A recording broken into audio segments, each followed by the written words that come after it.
Mayapur ISKCON Shri Shri চন্দ্রোদয় মন্দিরে মহাসমারোহে পালিত হলো রাধা অষ্টমী উৎসব। প্রত্যেক বছর নেই এবছর রাধারানীর আবির্ভাব দিবস হিসেবে এই দিনটি পালন করা হয়। সে কারণে প্রতি বছর ইস্কন মন্দিরে বিভিন্ন কর্মসূচির আয়োজন করা হয় এই বিশেষ দিনে। শুধু ভারতবর্ষ নয়, বিশ্বের বিভিন্ন প্রান্ত থেকে লাখ লাখ ভক্তরা রাধা অষ্টমী পালন করার জন্য নবদ্বীপ শ্রীধাম মায়াপুর ইস্কন মন্দিরে উপস্থিত হন। রাধা অষ্টমী উপলক্ষে গতকাল ছিল অধিবাস। বুধবার সকাল থেকেই মঙ্গল আরতির মধ্য দিয়ে রাধা অষ্টমীর কর্মসূচি শুরু হয়। মঙ্গল আরতি শেষে দেশ বিদেশের ভক্তদের সামনে বিভিন্ন ভাষায় ভগবত পাঠ করা শুরু হয়।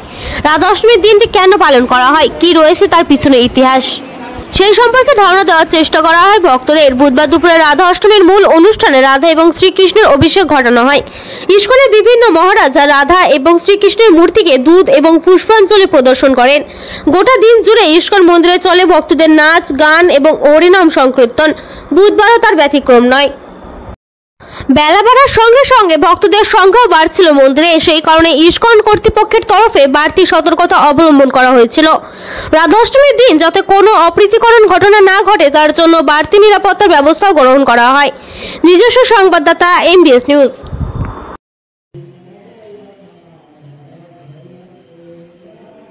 তপ্ত কাঞ্চন গৌরাঙ্গী রাধে বৃন্দাবনেশ্বরী ঋষভানুসুতে দেবী প্রণমামি হরিপ্রিয়ে।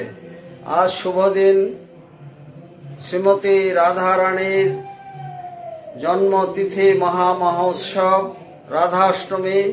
ইস্কনের প্রধান কেন্দ্র শ্রীধাম মায়াপুর সহ বিশ্বব্যাপী সমস্ত শাখা কেন্দ্রে রাধাষ্টমী মহা মহোৎসব জাঁকজমক সহকারে এবং সমস্ত ধর্মীয় রীতিনীতি মেনে পালন করা হচ্ছে।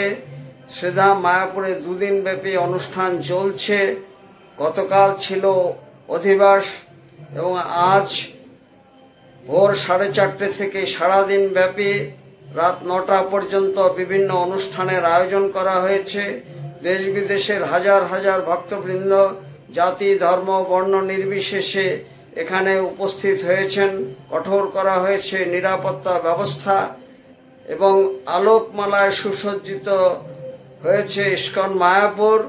রাধা কৃষ্ণ এক এবং অভিন্ন, দুয়ে এক, একে দুই, দুইজনেই সমান, এক আত্মা দুই তনুধারী। যেমন শক্তি এবং শক্তিমান আলাদা করা যায় না, দুধ এবং তার ধবলত্ব আলাদা করা যায় না, তদ্রূপ রাধা কৃষ্ণকে আলাদা করা যায় না। যুগে যুগে ভগবান ধরাধামে আবির্ভূত হওয়ার সঙ্গে সঙ্গে তিনি তার লীলা সঙ্গিনীকেও নিয়ে আসেন। ত্রেতায় শ্রী রামচন্দ্র সীতা দেবীকে নিয়ে এসেছিলেন, তদ্রূপ দাপরে শ্রীকৃষ্ণ শ্রীমতী রাধারানীকে লীলা সঙ্গিনী রূপে নিয়ে এসেছিলেন। রাধারানীর জীবন আদর্শ শিক্ষা এবং শ্রীকৃষ্ণের প্রতি তার যে অহেতুকী ভালোবাসা, যে বিশুদ্ধ প্রেম, সেটি অপ্রাকৃত। সেই অপ্রাকৃত প্রেমের সন্ধানে মানবকুল যদি এগিয়ে আসেন, তার কণামাত্র যদি গ্রহণ করতে পারেন, তাহলে ত্রিলোক ধন্য হয়ে যাবে। আজ রাধারানীর কাছে আমাদের প্রার্থনা, তিনি মাতৃশক্তির জাগরণ ঘটুক। মাতৃশক্তির জাগরণে একমাত্র বিশ্বে শান্তি আনয়ন করতে পারে। আজ এই শুভ দিনে রাধারানীর কাছে আমাদের প্রার্থনা, অসত মা সদ্গময়, তমস মা জ্যোতির্গময়, মৃত্যুর মা অমৃত গময়। ওম শান্তি, ওম শান্তি, ওম শান্তি। রসিক গৌরাঙ্গ দাস, ইস্কন মায়াপুর, জনসংযোগ আধিকারিক, নদিয়া।